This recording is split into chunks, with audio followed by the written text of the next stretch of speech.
Piquet got the pole, but Mansell started in a second spot that looked strategically promising until all those fine hopes seemed to crumble along with his drive shaft.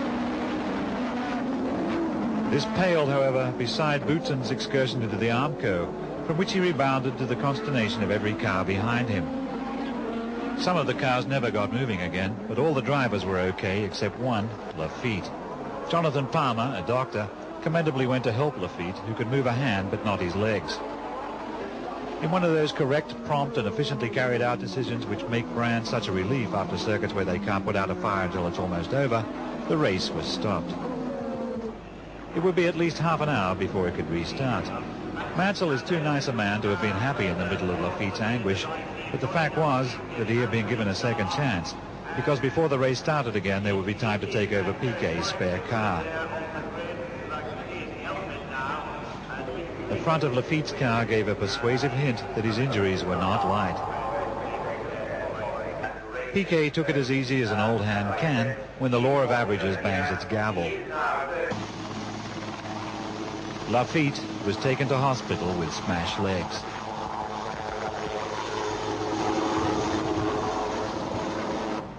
Decently quiet, the crowd could be forgiven for surmising that Lafitte's ill wind had blown Nigel good.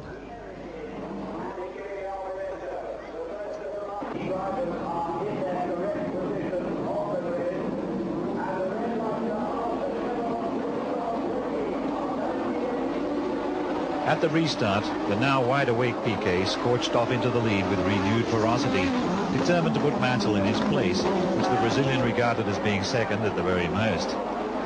The South American press had been saying that the Williams-Honda team was now favoring Mansell. It is possible that Piquet had not only read this, but believed it. Anyway, Piquet was in a bad mood, which is not good for the judgment. Mansell had Berger's Benetton, Senna's Lotus, and both McLarens after him, but he was determined to drive his own race and showed no signs of panic even when Berger took second spot.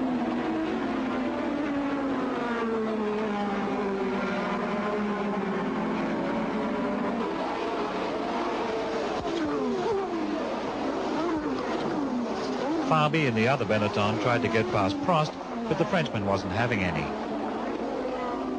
They were all squeezed up at the front and ready to swap if anything popped.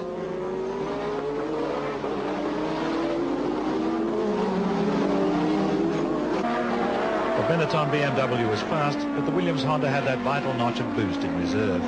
Without bending anything except Berger's ego, Mansell took second place back and set off after Piquet. Stymied by a broken gearbox, Rosberg climbed out to smoke an early Marlboro. Sorry, McLaren. Mansell was breathing down Piquet's neck. It isn't like the Brazilian to lose his nerve, but he might have lost his temper. He might even have missed a gear. Anyway, the local boy went by into first place.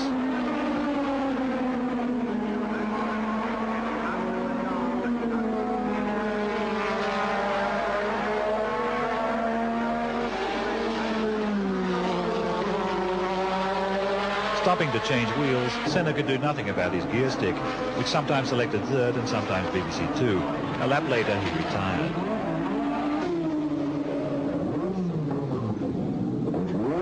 Piquet's crew changed the wheels quickly enough to keep him in second place.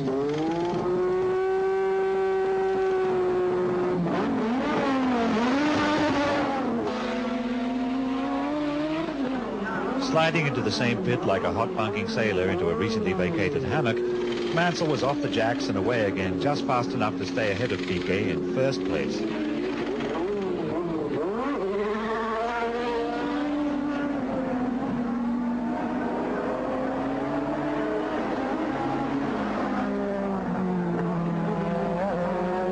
Arriving on the scene just after Mansell left the pits, Piquet went around the lap strip and up the hill like a burglar, hoping to catch Mansell before the British Hope's new tyres played themselves in. Beneath the British helmet, his upper lip stiff, his teeth gritted and his moustache bristling, even though squashed flat by his balaclava, Mansell had nothing to ward Piquet off with except sheer skill. Piquet had another chance to nail Mansell between Paddock and Druids, but a lap back marker got in the way.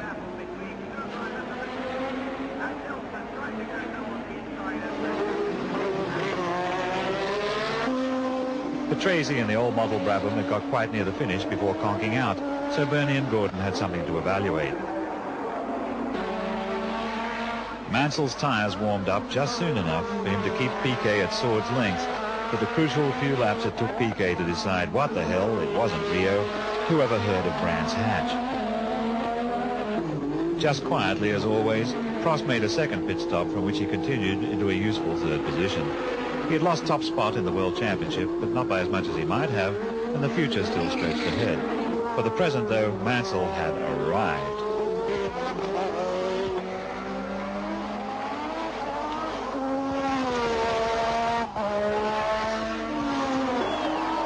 Mansell had not only won on his home ground, he was leading the World Championship for the first time. And he had done all this in a car borrowed from Piquet, who was less than thrilled, or so the delighted press strove to have the world believe.